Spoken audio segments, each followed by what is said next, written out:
따숨의 채널에 오신 것을 환영합니다. 구독과 좋아요로 많은 응원 부탁드립니다. 감사합니다. 카페 바리스타와 재벌 회장의 만남. 허름한 작업복을 입은 노인이 카페에서 주문을 합니다. 어서 오세요, 손님. 주문 도와드리겠습니다. 네. 따뜻한 아메리카노 한 잔 주시겠어? 다른 손님들의 시선이 그를 스쳤지만 지우의 표정엔 따뜻한 미소만 남아 있었습니다. 그녀는 몰랐습니다. 지금 자신 앞에 서 있는 이 노인은 단순한 건설 노동자가 아니라 분장을 하고 지우의 진심을 시험하러 온 사람이라는 걸, 그리고 그 만남이 그녀의 인생을 완전히 바꾸게 될 줄은 더더욱 몰랐죠. 제1장 반대. 서울 강남구에 위치한 63층 타워. 박민석 회장은 통유리창 너머로 펼쳐진 도시를 내려다보고 있었습니다. 69의 나이에도 곧은 어깨, 예리한 눈빛, 그리고 한치의 흐트러짐도 없는 정장 차림. 그는 국내 최대 IT 그룹의 회장이었습니다. 책상 위에는 오늘 아침 비서가 올려둔 보고서가 펼쳐져 있었어요. 3분기 매출 10조 원 돌파, 글로벌 확장 프로젝트 최종 승인. 모든 숫자가 완벽했습니다. 하지만 민석의 시선은 숫자가 아닌 창밖 어딘가를 향해 있었습니다. 노크 소리가 들렸습니다. 들어오게. 민석의 목소리는 낮고 무거웠습니다. 문이 열리고 들어온 사람은 아들 준혁이었죠. 36살의 준혁은 아버지와 달리 온화한 인상을 가진 청년이었습니다. 하지만 오늘따라 그의 표정엔 결연함이 서려 있었어요. 아버지 드릴 말씀이 있습니다. 저 결혼하고 싶은 여자가 있어요. 민석은 몸을 돌려 아들을 마주했습니다. 순간 민석의 눈썹이 살짝 올라갔습니다. 놀란 건 아니었어요. 이미 예상했던 일이었으니까요. 다만 이렇게 직접적으로 말할 줄은 몰랐죠. 그래, 상대는 누구지? 한지우라고 합니다. 로비 카페에서 일하는 바리스타예요. 준혁이 이어서 한 말이 분위기를 완전히 바꿔놓았습니다. 고아원 출신입니다. 부모님은 안 계시고요. 정적이 흘렀습니다. 민석의 얼굴이 점점 굳어갔어요. 턱 근육이 경직되고 손가락이 책상을 두드리기 시작했습니다. 탁, 탁, 탁, 탁, 탁, 탁. 그 소리가 사무실 안에 메아리처럼 울렸죠. 뭐라고? 목소리가 한 옥타브 낮아졌습니다. 위험 신호였어요. 준혁도 알고 있었죠. 하지만 물러서지 않았습니다. 그녀는 누구보다 성실한 사람입니다. 스스로 장학금 받아서 대학 졸업했고 카페에서도 인정받는 직원이에요. 그게 중요한 게 아니야. 민석이 벌떡 일어났습니다. 의자가 뒤로 밀리며 날카로운 소리를 냈죠. 그의 얼굴이 붉게 달아올랐어요. 부모도 배경도 없는 여자를 며느리로? 우리 집안이 어떤 집안인지 알고 하는 소리냐? 아버지, 시대가 변했습니다. 시대가 변해도 변하지 않는 게 있어. 가문의 명예, 체면, 그리고 격이란 게 있단 말이다. 민석의 목소리가 사무실을 가득 채웠습니다. 하지만 그 순간 그의 머릿속에 갑자기 한 장면이 스쳐 지나갔어요. 47년 전 22살이었던 자신의 모습이었죠. 비 내리는 거리, 작은 우산 하나를 함께 쓰고 걷던 여자. 가난했지만 누구보다 밝게 웃던 그녀. 수진이었습니다. 첫사랑이었죠. 민석아, 우리 평생 함께하자. 그때 수진이 했던 말이 귓가에 울렸습니다. 하지만 선대 회장이었던 아버지는 절대 허락하지 않았어요. 내 주제를 알아. 우리 집안에 어울리지 않는 여자다. 결국 민석은 수진을 떠나보냈습니다. 그리고 재벌가의 딸과 정략 결혼을 했죠. 하지만 그 결혼은 오래가지 못했어요. 가치관 차이로 7년 만에 이혼했습니다. 그 후로 민석은 혼자였어요. 오직 일과 아들만을 위해 살았죠. 민석은 다시 현실로 돌아왔습니다. 준혁이 여전히 똑바로 서서 자신을 바라보고 있었어요. 그 눈빛에는 사랑하는 여자를 지키겠다는 의지가 담겨 있었습니다. 마치 젊은 날에 자신이 가지지 못했던 용기처럼요. 아버지, 저는 아버지처럼 살고 싶지 않습니다. 준혁의 말이 비수처럼 가슴에 꽂혔습니다. 민석은 주먹을 꽉 쥐었어요. 손톱이 손바닥을 파고들 정도로 세게요. 뭐라고? 아버지가 얼마나 외롭게 사시는지 다 알고 있습니다. 혼자 식사하시고 혼자 잠드시죠? 그게 행복하십니까? 민석의 눈가가 미세하게 떨렸습니다. 아들이 자신의 가장 아픈 곳을 건드렸어요. 하지만 그는 감정을 숨겼습니다. 평생 그래왔듯이 나가. 아버지, 나가라고 했다. 준혁은 들고 왔던 사진을 책상 위에 조용히 놓았습니다. 그리고 돌아서서 걸어갔어요. 문을 닫는 소리가 들렸습니다. 홀로 남은 민석은 다시 의자에 앉았습니다.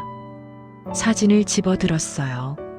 사진 속에는 청순한 인상의 여성이 밝게 웃고 있었어요. 카페 앞치마에는 한지우라는 이름표가 달려 있었습니다. 갑자기 가슴 한구석이 답답해졌습니다. 넥타이를 느슨하게 풀었어요. 창밖을 다시 바라봤습니다. 저 멀리 한강이 보였죠. 그리고 아들이 사랑하는 여자가 이 건물 아래에 있을 것입니다. 민석은 서랍을 열었습니다.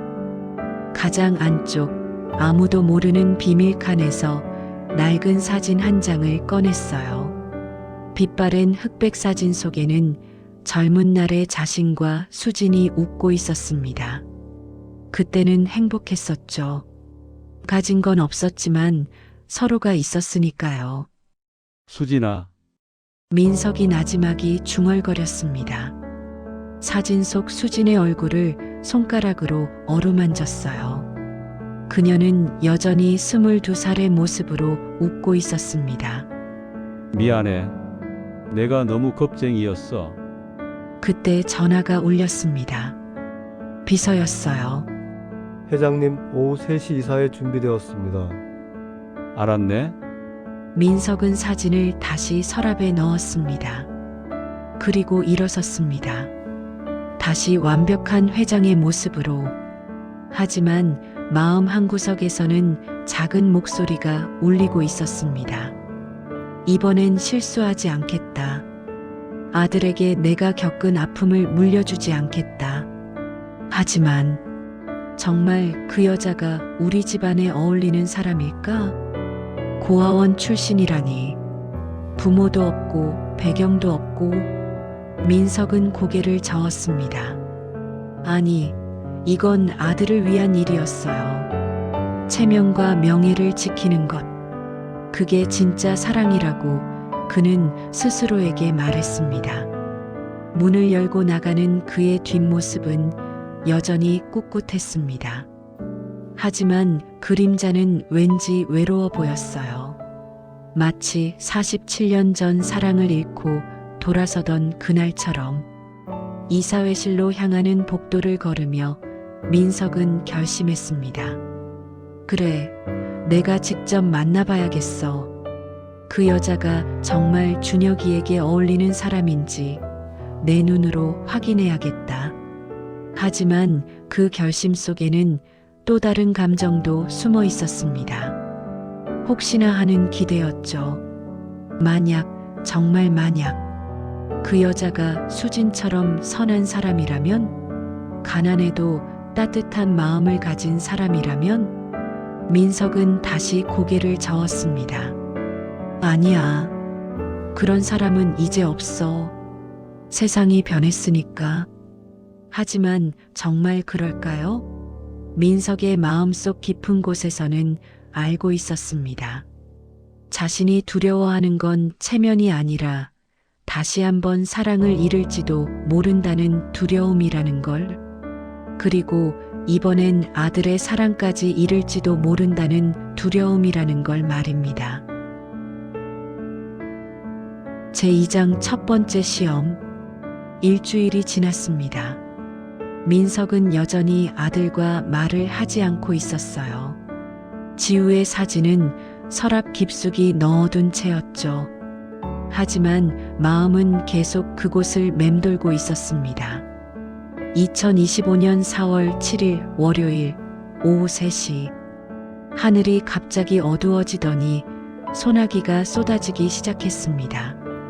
빗줄기가 너무 굵어서 창밖이 제대로 보이지 않을 정도였어요. 민석은 막 끝난 미팅을 마치고 1층 로비로 내려왔습니다. 비서가 다급하게 다가왔어요. 회장님, 폭우로 도로가 막혀서 차량 이동이 어렵습니다. 잠시 기다리셔야 할 것 같습니다. 민석은 손목시계를 확인했습니다. 오후 3시 20분. 다음 일정까지는 1시간이 남아 있었죠. 알았네. 로비에서 기다리지. 그때였습니다. 로비에 있는 카페 별빛 향기 앞에서 소란이 일어났어요. 사람들이 웅성거리며 모여들고 있었습니다. 민석도 무심코 그쪽으로 시선을 돌렸죠. 바닥에 할머니 한 분이 쓰러져 있었습니다. 이르는 넘어 보이는 할머니였어요. 얼굴이 창백했고 숨을 가쁘게 몰아쉬고 있었죠. 옆에는 장바구니가 뒹굴고 있었고 빗물에 젖은 채소들이 여기저기 흩어져 있었습니다. 카페 직원들이 당황한 표정으로 서 있었어요. 누구 하나 선뜻 나서는 사람이 없었습니다. 다들 서로의 눈치만 보고 있었죠. 바로 그 순간 한 여자가 뛰어나왔습니다. 30 초반으로 보이는 젊은 여성이었어요. 단정한 머리에 카페 앞치마를 두른 그녀는 망설임 없이 할머니 곁에 무릎을 꿇었습니다. 할머니 괜찮으세요? 정신 드세요?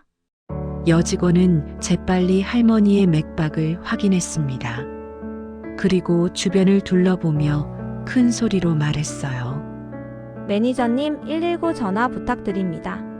수빈 씨는 물 좀 가져다 주세요. 민준 씨는 담요 있으면 가져와 주세요. 그녀의 목소리는 침착하면서도 단호했습니다. 주저하던 직원들이 비로소 움직이기 시작했어요. 하나둘씩 각자의 역할을 찾아 뛰어다녔죠. 여직원은 할머니의 옷깃을 느슨하게 풀어주었습니다.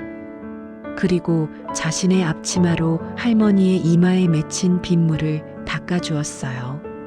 빗물에 젖은 할머니의 손을 두 손으로 감싸 따뜻하게 해주었습니다. 할머니 제 목소리 들리세요? 조금만 참으세요. 곧 구급차가 올 거예요. 그때 카페 매니저로 보이는 중년 남자가 다가왔습니다. 얼굴이 불그락푸르락하며 화가 나 있었어요. 한지우, 지금 뭐 하는 거야? 카운터 비우고 여기서 뭘 하고 있어? 손님들 커피 기다리고 있잖아. 지우. 민석은 그 이름을 듣는 순간 숨이 멎는 듯 했습니다. 아들이 결혼하겠다고 한 바로 그 여자였어요. 한지우. 지우는 매니저를 올려다보며 조용히 말했습니다. 지금은 커피가 아니라 생명이에요, 매니저님. 그 말을 듣는 순간 민석의 가슴이 쿵 하고 내려앉았습니다. 머릿속에 갑자기 한 장면이 떠올랐어요. 47년 전 22살의 여름, 비가 억수같이 쏟아지던 날이었죠. 민석은 수진과 함께 시장을 걷고 있었습니다. 그때 길가에 쓰러진 할아버지를 본 수진이 우산도 던져버리고 달려갔어요. 빗물에 온몸이 젖는 것도 아랑곳하지 않고 할아버지를 부축했죠. 민석이 체면 없다고 말리자 수진이 똑같은 말을 했었습니다. 지금은 체면이 아니라 생명이에요. 그때의 수진과 지금의 지우가 겹쳐 보였습니다. 똑같은 눈빛, 똑같은 따뜻함, 똑같은 용기. 민석은 자신도 모르게 한 발짝 더 가까이 다가갔어요. 매니저가 계속 잔소리를 했습니다. 손님들이 기다리고 있다고. 당장 들어가. 하지만 지우는 미소를 지으며 대답했어요. 죄송합니다, 매니저님. 하지만 지금 이 할머니가 더 급해요. 카운터는 다른 직원분들이 봐주실 거예요.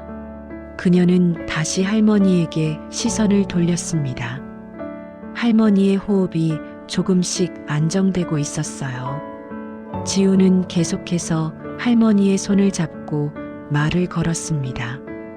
할머니 집에 가족분들 계세요? 연락드릴 분 있으세요? 할머니가 힘겹게 고개를 끄덕였습니다. 떨리는 손으로 주머니를 더듬었어요. 지우가 조심스럽게 도와 휴대폰을 꺼냈습니다. 화면에는 딸이라고 저장된 번호가 있었죠. 제가 연락드릴게요. 걱정 마세요. 지우는 능숙하게 전화를 걸었습니다. 상황을 차분하게 설명하고 병원 위치를 안내했어요. 그 모습이 너무나 자연스러웠습니다. 마치 이런 일을 여러 번 해본 사람처럼요. 구급차 소리가 가까워졌습니다. 구급대원들이 들것을 가지고 들어왔어요. 지우는 끝까지 할머니 곁을 떠나지 않았습니다. 구급대원들에게 상황을 설명하고 할머니가 들것에 실릴 때까지 손을 잡아주었죠. 할머니 이제 괜찮으실 거예요. 병원에서 잘 치료받으세요. 할머니가 지우의 손을 꼭 잡았습니다. 눈가에 눈물이 맺혔어요. 고맙소. 아가씨, 정말 고맙소. 구급차가 떠나고 나서야 지우는 자리에서 일어났습니다. 무릎에는 바닥에 먼지가 묻어 있었고 앞치마는 빗물과 땀으로 젖어 있었어요. 하지만 그녀의 얼굴에는 안도의 미소가 번져 있었습니다. 매니저가 다시 다가왔어요. 한지우, 당신 때문에 카페 이미지가 나빠질 수도 있어. 카페 이미지는 사람을 도울 때 더 좋아지는 거 아닐까요? 지우가 조용히 대답했습니다. 매니저는 할 말을 잃고 인상을 쓰며 카페로 들어갔어요. 민석은 그 모든 광경을 지켜보고 있었습니다. 가슴속에서 무언가가 꿈틀거렸어요. 오래전에 잊었다고 생각했던 감정이었죠. 지우가 카페 안으로 들어가려는 순간 민석과 눈이 마주쳤습니다. 아주 짧은 순간이었어요. 지우는 정중하게 고개를 숙여 인사했습니다. 낯선 어른에게 하는 예의 바른 인사였죠. 그리고는 카페 안으로 사라졌습니다. 민석은 그 자리에 한참 동안 서 있었어요. 빗소리가 점점 작아지고 있었습니다. 창밖으로 햇살이 비치기 시작했죠. 비서가 다가왔습니다. 회장님 도로가 뚫렸습니다. 출발하시겠습니까? 민석은 고개를 저었어요. 잠깐만 기다려. 그는 카페 유리창 너머를 바라봤습니다. 지우가 카운터로 돌아가 손님을 맞고 있었어요. 젖은 머리를 대충 정리하고 무릎에 먼지를 털어낸 채로. 하지만 손님을 대하는 그녀의 표정은 여전히 밝고 친절했습니다. 민석은 혼잣말처럼 중얼거렸어요. 저런 사람이 내 며느리라면. 하지만 곧 고개를 저었습니다. 아니야. 그래도 안 돼. 고아원 출신이잖아. 우리 집안에 체면이 있는데. 그런데 이상했어요. 머리로는 반대하는데 마음은 자꾸만 그녀에게 끌렸습니다. 마치 잃어버렸던 퍼즐 조각을 찾은 것처럼. 오래전에 놓쳐버린 무언가를 다시 만난 것처럼 민석은 씁쓸하게 웃었습니다. 69 이 나이에 이제 와서 무슨 감상에 빠진 건지 원. 하지만 부인할 수 없었어요. 저 여자가, 한지우라는 여자가 자꾸만 눈에 밟혔습니다. 회장님, 비서가 다시 불렀어요. 민석은 정신을 차렸습니다. 그래, 가자. 차에 오르면서도 민석은 계속 뒤를 돌아봤어요. 카페의 지우가 점점 멀어졌습니다. 하지만 그녀가 할머니의 손을 잡고 있던 모습은, 빗물에 젖은 채로 웃던 모습은 민석의 마음속에 선명하게 남았습니다. 그날 밤 민석은 오랜만에 일찍 퇴근했어요. 집에 돌아와 서재에 앉았습니다. 그리고 다시 서랍을 열어 수진의 사진을 꺼냈죠. 수진아, 오늘 신기한 일이 있었어. 너와 똑같은 말을 하는 아이를 만났거든. 지금은 이미지가 아니라 생명이다라고. 너 생각이 많이 났어. 사진 속 수진은 여전히 웃고 있었습니다. 민석은 한숨을 쉬었어요. 그 아이가 준혁이가 사랑하는 여자야. 한지우라고. 고아원 출신이래. 나는 반대했지. 당연히 반대해야 한다고 생각했어.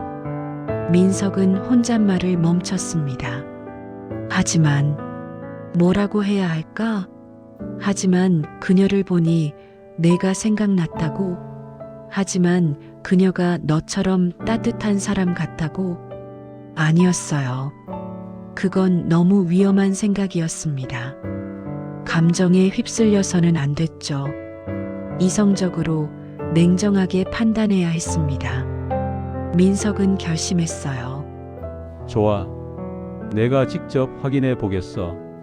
그 여자가 정말 우리 집안에 어울리는 사람인지, 겉모습이 아니라 진짜 모습을 보겠어. 그것이 그의 계획의 시작이었습니다. 제3장 변장. 2025년 4월 10일 목요일 아침 6시. 민석은 평소보다 일찍 눈을 떴습니다. 창밖이 거치지 않았어요. 침대에서 일어난 그는 거실로 나가 커피를 내렸습니다. 진한 향이 집안을 가득 채웠죠. 커피잔을 들고 서재로 들어갔습니다. 책상 위에는 어제 비서가 가져다 준 보고서가 놓여 있었어요. 한지우에 대한 신상 정보였죠. 고아원 출신, 장학금으로 대학 졸업, 바리스타 경력 5년, 고객 만족도 1위, 숫자로 정리된 그녀의 삶이었습니다. 하지만 민석은 고개를 저었어요. 이런 종이 한 장으로 사람을 알 수 있을까? 절대 아니지. 그는 보고서를 구겨서 쓰레기통에 던졌어요. 내 눈으로 직접 봐야겠어. 진짜 모습을. 민석은 자리에서 일어났습니다. 그리고 드레스룸으로 향했어요. 평소엔 들어가지도 않는 구석진 옷장을 열었습니다.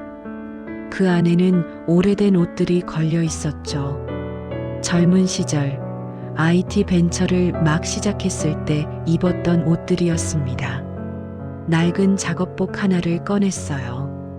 군데군데 얼룩이 있었고 색이 발에 있었습니다. 소매 끝은 닳아서 보풀이 일어나 있었죠. 민석은 그 작업복을 들고 한참을 바라봤습니다. 이걸 마지막으로 입은 게 언제였지? 30년은 됐을 거야. 그 옆에 있던 낡은 청바지도 꺼냈습니다. 무릎 부분이 하얗게 바랜 청바지였어요. 그리고 신발장 맨 아래에서 해진 운동화 한 켤레를 찾아냈습니다. 밑창이 닳아서 구멍이 뚫릴 것 같은 운동화였죠. 민석은 평소 입던 고급 정장을 벗었습니다. 3천만 원짜리 시계도 풀어서 서랍에 넣었어요. 그리고 천천히 낡은 옷들을 입기 시작했습니다. 작업복을 입으니 퀴퀴한 냄새가 났어요. 오래 보관해둔 옷 특유의 냄새였죠. 청바지는 조금 작아져서 꽉 꼈습니다. 세월이 흐르는 동안 민석의 몸도 변한 거였어요. 마지막으로 운동화를 신었습니다. 발가락 부분에 작은 구멍이 있었어요. 걸을 때마다 차가운 공기가 들어왔죠. 거울 앞에 섰습니다. 거울 속에는 낯선 사람이 서 있었어요. 아니, 정확히는 30년 전의 자신이었죠. 아직 회장이 되기 전 그저 가난한 청년이었던 박민석의 모습이었습니다. 민석은 쓴웃음을 지었어요. 이상하네. 이게 진짜 나였는데 지금은 이렇게 낯설다니. 서랍에서 지갑을 꺼냈습니다. 평소 쓰던 고급 지갑이 아니라 오래된 천지갑이었어요. 그 안에 있던 신용카드들을 모두 빼냈습니다. 현금도 대부분 빼냈죠. 10,000원짜리 지폐 2장만 남겨뒀어요. 이 정도면 되겠지. 민석은 마지막으로 모자를 찾았습니다. 검은색 낡은 야구 모자였어요. 깊숙이 눌렀으니 얼굴이 반쯤 가려졌죠. 준비가 끝났습니다. 민석은 다시 거울을 봤어요. 누가 봐도 허름하고 초라해 보이는 노인이 서 있었습니다. 길거리에서 마주쳐도 한 걸음 떨어져서 걷고 싶을 만한 사람이었죠. 완벽해. 민석은 조용히 집을 나섰습니다. 지하 주차장으로 내려가지 않고 현관문으로 나왔어요. 평소엔 운전기사가 기다리고 있을 시간이었지만 오늘은 혼자였습니다. 미리 연락해서 오늘은 쉬라고 했었죠. 아침 7시에 서울은 이미 붐비기 시작했어요. 출근하는 사람들이 바쁘게 걸어가고 있었죠. 민석은 그들 사이에 섞여 천천히 걸었습니다. 지하철역으로 내려갔어요. 30년 만에 타는 지하철이었습니다. 교통카드도 없어서 현금으로 표를 샀죠. 영무원이 이상한 눈으로 쳐다봤지만 민석은 개의치 않았습니다. 지하철 안은 사람들로 가득했어요. 민석은 구석에 서서 손잡이를 잡았습니다. 옆에 있던 젊은이가 슬쩍 피해 섰어요. 아마 냄새가 난다고 생각한 모양이었죠. 민석은 속으로 웃었습니다. 그래, 이게 현실이지. 겉모습으로 사람을 판단하는 게 세상이야. 카페 앞에서 잠시 멈춰 섰습니다. 자, 이제부터가 진짜다. 민석은 심호흡을 했어요. 카페는 아침부터 붐볐어요.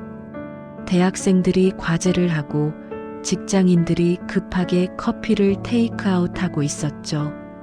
민석은 천천히 주변을 둘러봤습니다. 저 멀리 카운터에 지우가 보였어요. 오늘도 단정한 모습으로 손님을 맞고 있었죠. 밝은 미소를 지으며 친절하게 주문을 받는 모습이 인상적이었습니다. 민석은 일부러 다른 직원이 있는 쪽으로 갔어요. 아직은 때가 아니었습니다. 먼저 다른 직원들이 자신을 어떻게 대하는지 보고 싶었죠. 줄을 서서 기다렸습니다. 10분쯤 지나자 자신의 차례가 됐어요. 주문하시겠어요? 젊은 남자 직원이 물었습니다. 이름표에는 민준이라고 적혀 있었죠. 민준의 목소리는 사무적이었습니다. 민석의 초라한 차림을 위아래로 훑어보더니 표정이 미묘하게 변했어요. 귀찮다는 표정이었죠. 아메리카노 한 잔 주세요. 민석이 일부러 작은 목소리로 말했습니다. 사이즈는요? 제일 작은 걸로요. 톨 사이즈 4,000원입니다. 민주는 빠르게 말했어요. 친절함이라곤 찾아볼 수 없었습니다.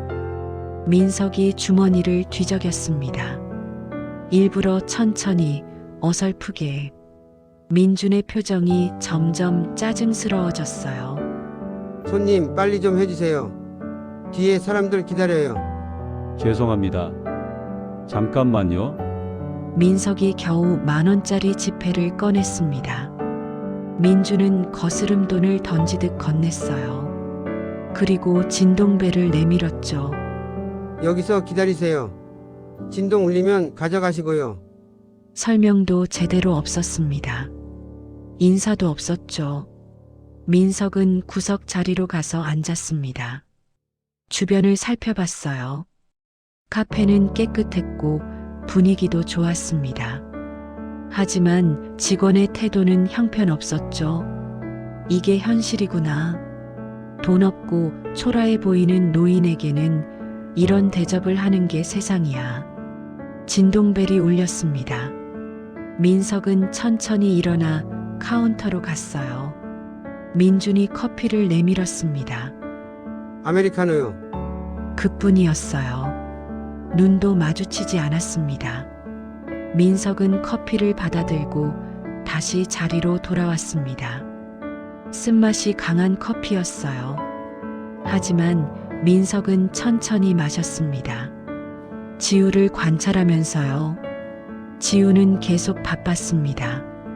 손님을 맞고 커피를 만들고 테이블을 닦고, 하지만 얼굴에는 항상 미소가 있었어요. 그때였습니다.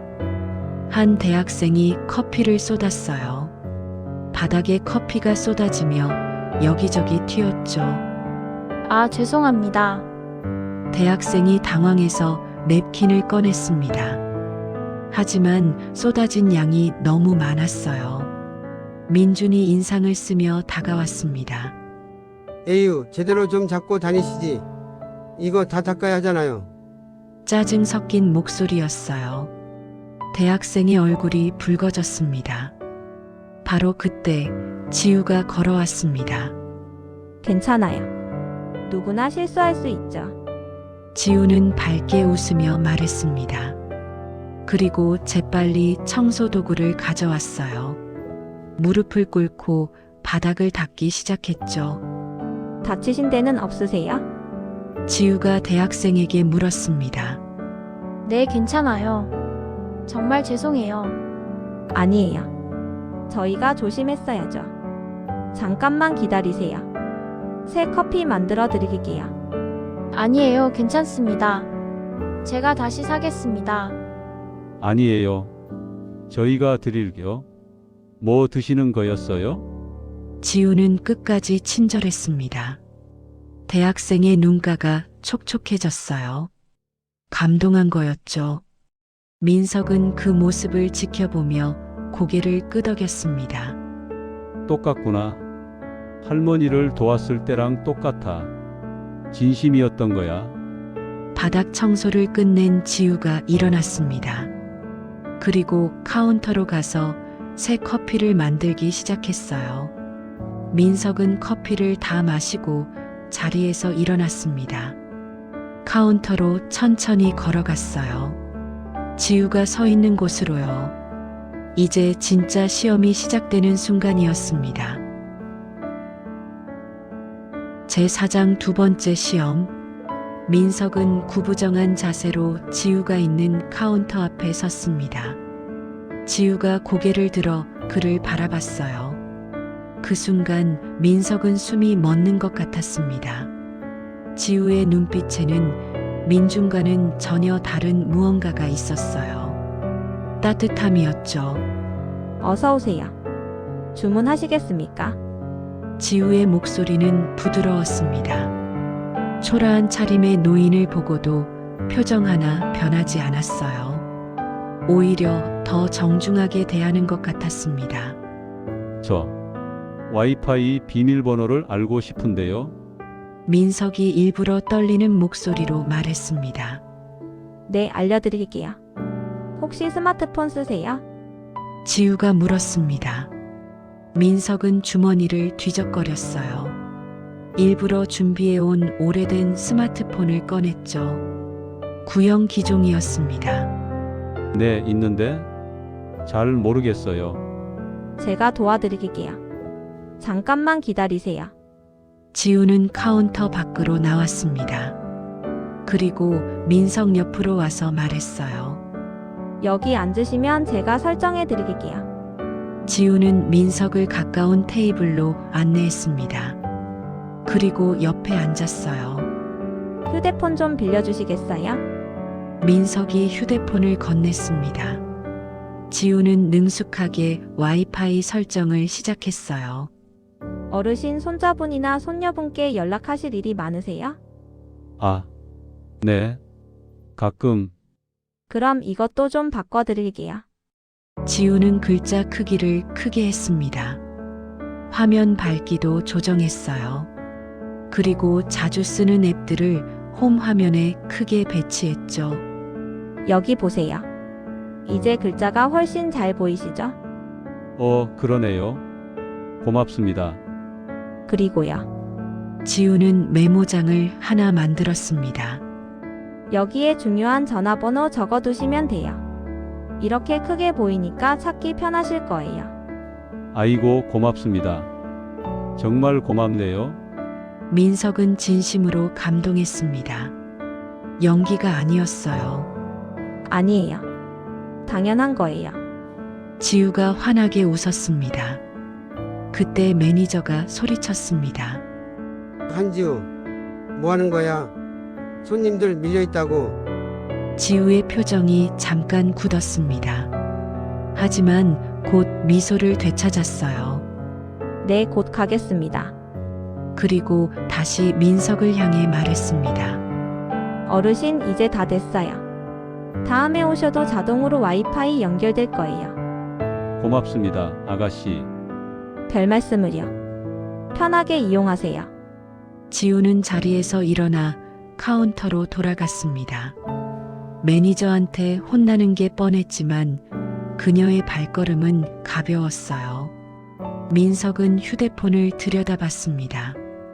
정말 글자가 잘 보였어요. 앱들도 찾기 쉽게 배치되어 있었죠. 배려심이 대단하구나. 단순히 친절한 게 아니라 진짜로 상대방을 생각하는 거야. 민석은 한동안 그 자리에 앉아 있었습니다. 지우를 관찰하면서요. 지우는 계속 바빴지만 모든 손님에게 똑같이 친절했습니다. 젊은 사람에게도, 나이 든 사람에게도, 잘 차려입은 사람에게도, 초라한 사람에게도. 1시간쯤 지났을까요? 민석은 자리에서 일어났습니다. 그리고 카페를 나섰어요. 밖으로 나와 건물 옆 벤치에 앉았습니다. 지우가 하는 모습이 유리창 너머로 보였어요. 민석은 주머니에서 휴대폰을 꺼냈습니다. 아까 지우가 설정해준 휴대폰이었죠. 정말 잘 보이네. 이런 작은 배려를. 민석은 눈가가 뜨거워졌습니다. 그때 카페 문이 열리고 한 할아버지가 나왔습니다. 손에 커피를 들고 있었어요. 할아버지가 벤치 옆을 지나가다가 발을 헛디뎠습니다. 커피가 바닥에 떨어지며 깨졌어요. 아이고. 할아버지가 당황해서 주저앉았습니다. 그 순간 카페 문이 열리며 지우가 뛰어나왔습니다. 할아버지 괜찮으세요? 다치신 데는 없으세요?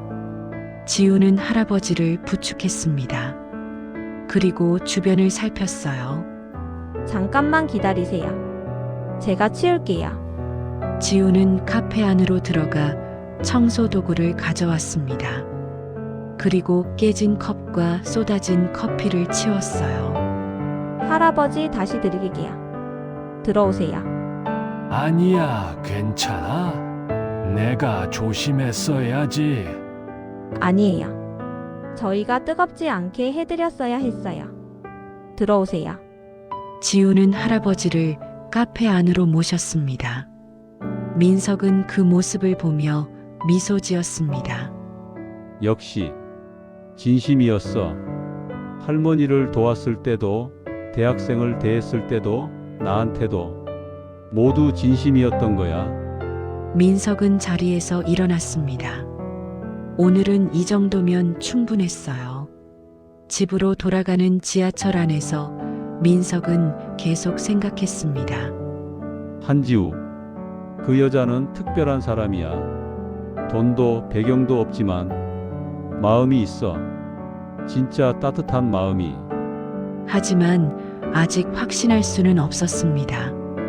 한 번 더, 마지막으로 한 번 더 확인해야 했어요. 집에 도착한 민석은 다시 평소 옷으로 갈아입었습니다. 그리고 서재에 앉았어요. 휴대폰을 들여다봤습니다. 지우가 설정해 준 대로 글자가 크게 보였고 앱들도 찾기 쉽게 배치되어 있었죠. 이런 세심한 배려를 민석은 깊은 한숨을 쉬었어요. 마음이 복잡했습니다. 한편으로는 기뻤고 한편으로는 혼란스러웠어요. 지우가 정말 좋은 사람이라는 건 확실했습니다. 하지만 그게 며느리로 받아들일 이유가 될까요? 고아원 출신이라는 사실은 변하지 않는데. 민석은 서랍을 열었습니다. 수진의 사진을 꺼냈어요. 수진아, 그 여자는 정말 너와 닮았어. 마음이 따뜻하고 진심으로 사람을 대하지. 하지만 나는 아직도 두려워. 또다시 후회할까봐. 사진 속 수진은 여전히 웃고 있었습니다. 민석은 사진을 다시 서랍에 넣었습니다. 그리고 결심했어요. 한 번 더. 마지막으로 한 번 더 확인해 보자. 그리고 나서 결정하겠어. 제5장 세 번째 시험. 2025년 4월 14일 월요일 오전 9시. 민석은 다시 낡은 작업복을 입고 카페로 향했습니다. 이번이 마지막 시험이었어요. 카페에 도착했을 때 분위기가 이상했습니다. 직원들이 웅성거리고 있었고 매니저는 전화통을 붙들고 난리였어요. 민석은 조용히 구석 자리에 앉았습니다. 귀를 기울였죠. 아니, 그게 무슨 소리예요? 본사에서 갑자기 시세를 나온다고요? 매니저의 목소리가 떨렸습니다. 오늘 11시요. 지금 9시인데. 네, 알겠습니다. 전화를 끄는 매니저의 얼굴이 창백했어요. 다들 들었지? 본사에서 시사 나온대. 2시간 안에 모든 걸 완벽하게 정리해. 직원들이 바빠지기 시작했습니다. 청소하고 정리하고 확인하고 지우도 분주하게 움직이고 있었어요. 그때였습니다. 카페 문이 열리며 한 여자가 들어왔습니다. 명품 가방을 든 중년 여성이었어요. 여기가 별빛 향기 맞죠? 네, 맞습니다. 어서 오세요. 지우가 밝게 인사했습니다. 저 이 근처에 새로 이사 왔는데요. 단골 카페를 찾고 있어요. 여기 괜찮나요? 네, 저희 카페는 지우가 설명하려는데 여자가 말을 잘랐습니다. 근데 여기 좀 지저분한 거 아니에요? 저기 구석에 이상한 사람도 있고. 여자가 민석을 가리켰습니다. 민석은 모자를 더 깊이 눌렀어요. 일부러 더 구부정하게 앉았죠. 지우의 표정이 굳었습니다. 손님, 그분도 저희 소중한 고객님이십니다. 에이, 뭐 저런 사람도 손님이라고요? 좀 내보내시지. 분위기 떨어지잖아요. 여자의 목소리가 커졌습니다. 다른 손님들이 쳐다봤어요. 민석은 가만히 앉아 있었습니다. 지우가 어떻게 반응하는지 보고 싶었죠. 죄송하지만 저희 카페는 모든 분을 환영합니다. 외모나 차림으로 손님을 판단하지 않습니다. 지우의 목소리는 차분했지만 단호했습니다. 뭐? 지금 나한테 뭐라고 하는 거예요? 손님께서 불편하시다면 다른 카페를 이용하시는 것도 좋을 것 같습니다. 순간 카페가 조용해졌습니다. 모두가 지우를 쳐다봤어요. 매니저가 황급히 달려왔습니다. 손님, 죄송합니다. 제 직원이 실례를 했네요. 실례한 게 아닙니다. 지우가 매니저의 말을 막았습니다. 저는 제 일을 한 겁니다. 모든 손님을 평등하게 대하는 것. 그게 제 일이에요. 매니저의 얼굴이 붉어졌습니다. 한지우, 지금 당장. 매니저님, 지우가 매니저를 똑바로 봤습니다. 제가 잘못한 게 뭔가요? 손님을 겉모습으로 판단하지 말라는 게 잘못인가요? 여자 손님이 버럭 소리쳤습니다. 아니, 내가 돈 쓰려고 왔는데 이게 무슨 대접이에요? 본사에 전화할 거예요. 그러세요. 지우가 조용히 대답했습니다. 하지만 저는 제 원칙을 지킬 겁니다. 모든 손님은 평등합니다. 여자는 화가 나서 카페를 나가버렸습니다. 매니저가 지우를 노려봤습니다. 한지우, 각오해. 본사 실사 때 이거 다 보고할 거니까. 네, 그러세요. 지우는 담담하게 대답했습니다. 그리고 다시 카운터로 돌아갔어요. 민석은 그 모습을 보며 눈시울이 뜨거워졌습니다. 원칙을 지키는구나. 돈 많은 손님보다 원칙을 선택했어. 자신의 자리가 위험해질 수 있는데도 민석은 자리에서 일어났습니다. 천천히 카운터로 걸어갔어요. 지우가 고개를 들었습니다. 눈가가 조금 붉어져 있었어요. 하지만 여전히 미소를 짓고 있었죠. 어르신 불편하셨죠? 죄송합니다. 아니요, 아가씨. 고마웠습니다. 민석이 진심을 담아 말했습니다. 저 같은 사람을 지켜줘서 고맙습니다. 지우는 고개를 저었어요. 당연한 일을 했을 뿐이에요. 모든 분이 소중한 손님이시니까요. 민석은 가슴이 벅찼습니다. 아가씨는 정말 좋은 사람이네요. 이 카페는 복이 많아요. 감사합니다, 어르신. 민석은 카페를 나섰습니다. 밖으로 나와 한참을 서 있었어요. 이제 확신해. 한지우는 특별한 사람이야. 돈보다, 권력보다, 자신의 이익보다 원칙을 지키는 사람이야. 민석은 주머니에서 휴대폰을 꺼냈습니다. 준혁에게 전화를 걸려다가 멈췄어요. 아직은 아니야.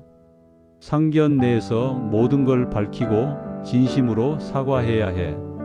민석은 휴대폰을 다시 주머니에 넣었습니다. 그리고 하늘을 올려다봤어요. 파란 하늘이 펼쳐져 있었습니다. 구름 한 점 없는 맑은 하늘이었죠. 수진아, 내가 찾았어. 내가 말했던 그런 사람을, 진심으로 사람을 아끼는 사람을 말이야. 민석의 눈에서 눈물이 흘러내렸습니다. 69평생 처음으로 흐르는 행복한 눈물이었어요. 제6장 위기. 그날 오후 민석이 집에 돌아왔을 때 준혁이 기다리고 있었습니다. 아버지, 지우한테 무슨 일이 생겼어요? 준혁의 얼굴이 창백했습니다. 무슨 일인데? 카페에서 해고당할 위기래요. 오늘 본사 실사 때 손님이랑 문제가 있었다고? 민석의 얼굴이 굳어졌습니다. 자세히 말해봐라. 준혁이 사정을 설명했습니다. 지우가 손님과 마찰이 있었고 그 손님이 본사에 민원을 넣었다는 거였죠. 본사에서는 지우를 징계하려고 해요. 매니저가 계속 지우를 못 본 척하거든요. 민석은 주먹을 꽉 쥐었습니다. 내 때문이구나. 나를 지켜주려다가. 아버지, 도와주실 수 있으세요? 아버지는 힘이 있잖아요. 준혁이 간절한 눈빛으로 바라봤습니다. 민석은 고개를 끄덕였어요. 걱정하지 마라. 내가 해결하겠다.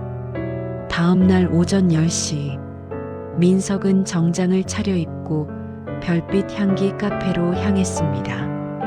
이번에는 비서와 변호사를 대동했어요. 카페에 도착했을 때 본사 임원들이 와 있었습니다. 지우와 매니저가 그들 앞에 서 있었죠. 그래서 한지우 씨, 손님한테 버릇없이 굴었다는 거죠? 본사 임원이 차갑게 말했습니다. 아닙니다. 저는 모든 손님을 평등하게 대했을 뿐입니다. 지우의 목소리는 떨렸지만 단호했습니다. 평등하게? 그게 돈 쓰러 온 손님을 내쫓는 거예요? 저는 내쫓지 않았습니다. 다만 다른 손님을 모욕하는 걸 막았을 뿐입니다. 바로 그때 카페 문이 열렸습니다. 민석이 들어섰어요. 순간 카페가 조용해졌습니다. 모두가 민석을 바라봤죠. 매니저와 임원들의 얼굴이 하얗게 질렸습니다. 박민석 회장, 그들도 그 이름을 알고 있었어요. 실례합니다. 이야기 중이신 것 같은데 제가 끼어들어도 될까요? 민석의 목소리는 부드러웠지만 권위가 있었습니다. 회장님. 본사 임원이 더듬거렸습니다. 저는 이 카페의 단골 손님입니다. 민석이 말했습니다. 그리고 어제 있었던 일의 당사자이기도 하고요. 지우가 놀란 눈으로 민석을 바라봤습니다. 저는 어제 여기 있었습니다. 한지우 씨가 어떻게 행동했는지 다 봤어요. 민석은 임원들을 똑바로 바라봤습니다. 한지우 씨는 모든 손님을 평등하게 대했습니다. 저처럼 초라한 차림의 노인에게도 잘 차려입은 손님에게도 차별 없이요. 하지만 회장님, 그 손님이 항의를 그 손님이 잘못했습니다. 민석이 말을 잘랐습니다. 다른 손님을 모욕하고 외모로 사람을 판단했죠. 한지우 씨는 그걸 막은 겁니다. 직원으로서 당연한 일을 한 거예요. 임원들이 서로 눈빛을 교환했습니다. 저는 이 카페를 좋아합니다. 커피도 맛있지만 무엇보다 직원들이 훌륭하기 때문이죠. 민석은 잠시 멈췄다가 계속했습니다. 특히 한지우 씨 같은 직원이 있어서요. 진심으로 손님을 대하는 직원 말입니다. 회장님 말씀은 잘 알겠습니다만. 그런데 말입니다. 민석의 목소리가 차가워졌습니다. 만약 한지우 씨가 부당하게 징계를 받는다면 저는 이 카페를 다시는 이용하지 않을 겁니다. 임원들의 얼굴이 창백해졌습니다. 그리고 제 지인들에게도 권하지 않을 거고요. 제 지인이 몇 명이나 되는지 아십니까? 민석은 명함을 꺼냈습니다. 테이블 위에 놓았어요. 박민석입니다. 필요하시면 제 변호사와 통화하셔도 됩니다. 본사 임원들이 명함을 보고 놀랐습니다. 박민석 회장의 명함이었어요. 저희가 오해가 있었던 것 같습니다. 임원이 황급히 말했습니다. 다시 한번 확인해 보겠습니다. 한지우 씨, 일단 정상 근무하시기 바랍니다. 감사합니다. 지우가 고개를 숙였습니다. 눈에서 눈물이 흘러내렸어요. 임원들이 서둘러 카페를 나갔습니다. 매니저도 멋쩍은 표정으로 따라 나갔죠. 카페에는 민석과 지우만 남았습니다. 회장님, 지우가 떨리는 목소리로 말했습니다. 그때 그 어르신이 네, 저였습니다. 민석이 고개를 끄덕였습니다. 죄송합니다. 이렇게 속여서. 지우는 눈물을 닦았습니다. 그리고 고개를 저었어요. 아니에요. 오히려 감사합니다. 도와주셔서. 제가 도움을 받았습니다. 한지우 씨. 민석이 진심을 담아 말했습니다. 당신은 저에게 중요한 걸 가르쳐 줬어요. 진짜 가치가 뭔지 말입니다. 지우는 무슨 말인지 이해하지 못했습니다. 하지만 민석의 눈빛에서 진심을 느낄 수 있었어요. 혹시 시간 괜찮으시면 제 이야기를 들어주시겠습니까? 민석이 조심스럽게 물었습니다. 지우는 고개를 끄덕였어요. 두 사람은 조용한 구석 자리에 앉았습니다. 민석은 천천히 이야기를 시작했습니다. 47년 전의 첫사랑 이야기를, 수진을 떠나보냈던 이야기를, 그리고 아들 준혁의 이야기를. 제 아들이 당신을 사랑합니다. 민석이 말했습니다. 지우의 눈이 커졌습니다. 준혁 씨의 아버님이세요? 네. 저는 처음에 반대했습니다. 당신의 배경이, 출신이 우리 집안에 맞지 않는다고 생각했죠. 민석은 고개를 숙였습니다. 하지만 제가 틀렸습니다. 완전히 틀렸어요. 회장님, 당신은 배경이나 돈보다 훨씬 중요한 걸 가지고 있습니다. 진심, 원칙, 그리고 따뜻한 마음을요. 민석의 눈에 눈물이 맺혔습니다. 제가 47년 전에 포기했던 것들입니다. 그리고 평생 후회하며 살았던 것들이고요. 지우도 눈물을 흘렸습니다. 제발 제 아들을 받아주세요. 그리고 우리 며느리가 되어주세요. 민석이 깊게 고개를 숙였습니다. 회장님 고개를 드세요. 지우가 민석의 손을 잡았습니다. 저야말로 감사합니다. 이렇게 인정해 주셔서. 두 사람은 한참 동안 눈물을 흘렸습니다. 행복한 눈물이었어요. 제7장 상견례 2025년 4월 20일 토요일 오후 6시 서울 한남동의 고급 레스토랑 프라이빗룸. 지우는 조용히 숨을 고르고 있었습니다. 손이 축축하게 젖어 있었어요. 긴장했던 거였죠. 옆에 선 준혁이 지우의 손을 꼭 잡았습니다. 괜찮아요. 아버지는 이미 당신을 마음에 들어 하세요. 준혁의 목소리는 차분했습니다. 그래도 떨려요. 잘할 수 있어요. 평소처럼만 하면 돼요. 준혁이 문을 열었습니다. 부드러운 조명이 비치는 방이 보였어요.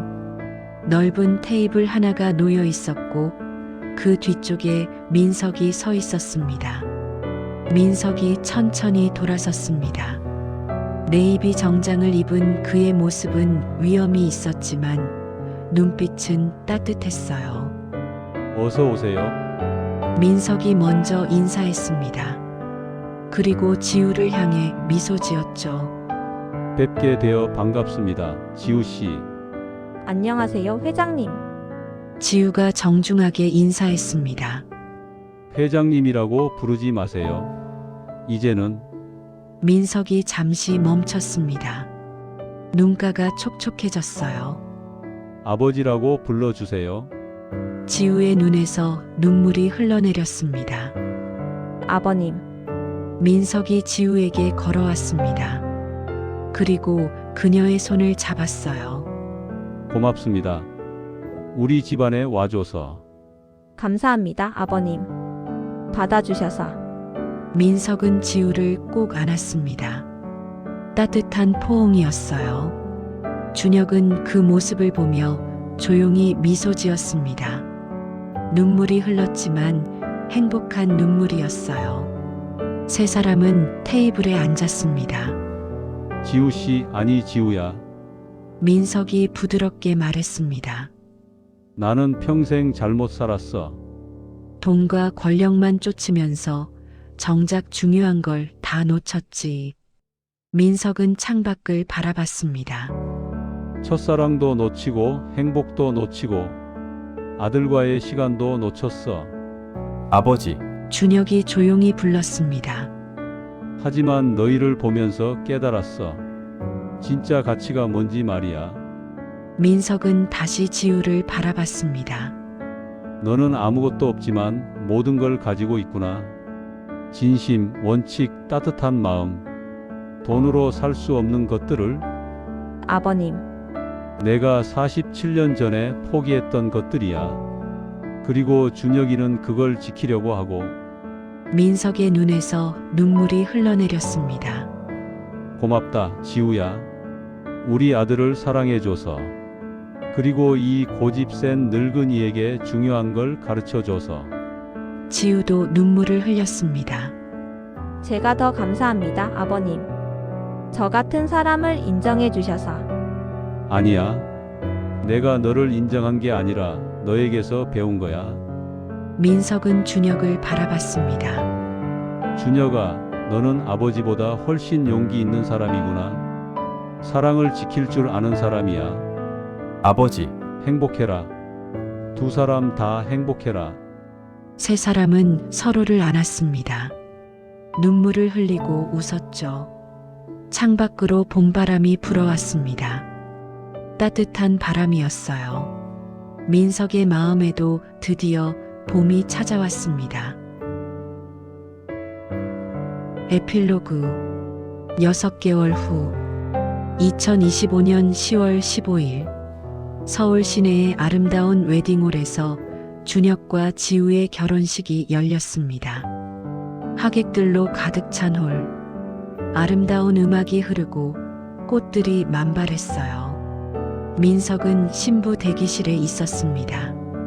지우가 웨딩드레스를 입고 서 있었죠. 예쁘구나. 민석이 진심을 담아 말했습니다. 고맙습니다, 아버님. 오늘 내가 너를 신랑에게 인도할 거야. 내 아버지를 대신해서. 지우의 눈에서 눈물이 흘러내렸습니다. 제게 아버지가 생겼어요. 정말 행복합니다. 민석도 눈물을 흘렸습니다. 나도 딸이 생겼어. 47년을 기다렸지만 드디어 진짜 가족이 생긴 거야. 음악이 바뀌었습니다. 입장 음악이었어요. 민석은 지우의 팔을 잡았습니다. 그리고 천천히 걸어 나갔죠. 홀의 모든 사람들이 일어섰습니다.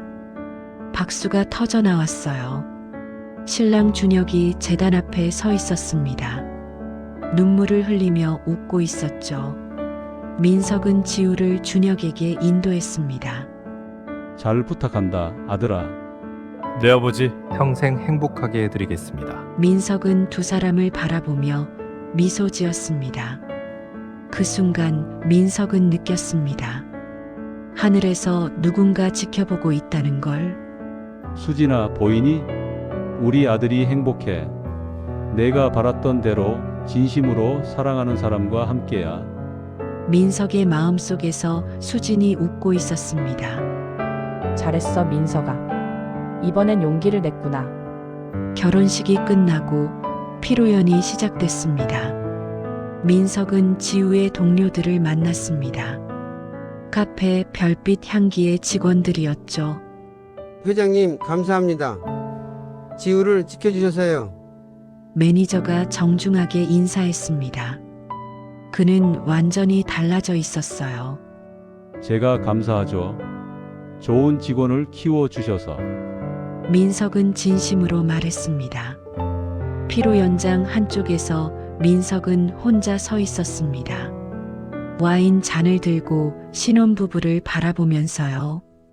준혁과 지우가 손님들과 이야기하며 웃고 있었습니다.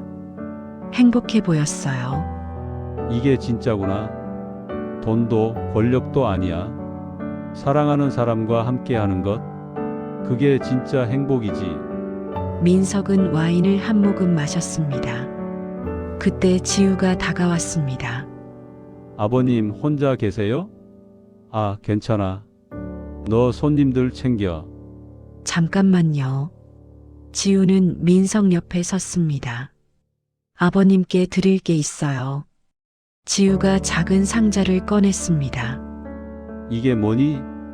열어보세요. 민석이 상자를 열었습니다. 안에는 손목시계가 있었어요. 비싼 시계는 아니었지만 정성스럽게 포장되어 있었죠. 제가 첫 월급 받고 사고 싶었던 거예요. 아버지에게 드릴 선물. 지우의 목소리가 떨렸습니다.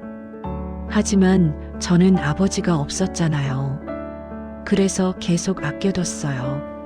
언젠가 제게 아버지가 생기면 드리려고. 민석의 눈에서 눈물이 흘러내렸습니다. 고맙다, 딸아. 민석은 지우를 꼭 안았습니다. 내 평생 받은 선물 중에 가장 소중한 선물이야. 두 사람은 한참 동안 안고 있었습니다. 저 멀리서 준혁이 그 모습을 보며 미소 지었습니다. 그날 밤 민석은 혼자 집으로 돌아왔습니다. 서재에 앉아 서랍을 열었어요. 수진의 사진을 꺼냈죠. 수진아, 오늘 우리 아들 결혼했어. 정말 좋은 사람이랑. 민석은 사진을 쓰다듬었습니다. 그 여자는 너처럼 따뜻한 사람이야. 돈도 없고 배경도 없지만 마음만은 누구보다 부자지. 민석은 미소 지었습니다. 나도 이제 행복해. 너를 보내고 47년 만에 처음으로 진짜 행복을 느껴. 민석은 지우가 준 시계를 찾습니다. 고맙다, 수진아. 기다려줘서. 그리고 내가 깨달을 수 있게 해줘서. 창밖으로 달빛이 비쳤습니다. 부드러운 빛이었어요. 민석은 창밖을 바라보며 중얼거렸습니다. 이제 알겠어. 진짜 가문은 피가 아니라 마음이었구나. 진짜 부는 돈이 아니라 사랑이었어. 그날 밤 민석은 오랜만에 편안하게 잠들었습니다. 꿈속에서 수진이 웃고 있었어요. 그리고 지우도 준혁도 함께 웃고 있었죠. 민석도 웃었습니다. 정말 오랜만에 진심으로 행복한 미소였어요. 1년 후, 민석은 별빛 향기 카페에 앉아 있었습니다. 커피를 마시면서 책을 읽고 있었어요. 이제는 이 카페의 단골이 됐습니다. 일주일에 3번은 꼭 들렀죠. 햇살이 카페 안으로 쏟아져 들어왔습니다. 따뜻한 봄날의 햇살이었어요. 민석의 가슴에도 따뜻한 햇살이 가득했습니다. 이제 그는 알았습니다. 진짜 부는 통장 잔고가 아니라 함께 웃을 수 있는 가족이라는 것을. 진짜 성공은 높은 빌딩이 아니라 따뜻한 마음을 가진 사람들과 함께하는 것이라는 것을. 그리고 진짜 사랑은 겉모습이 아니라 진심으로 서로를 아끼는 마음이라는 것을.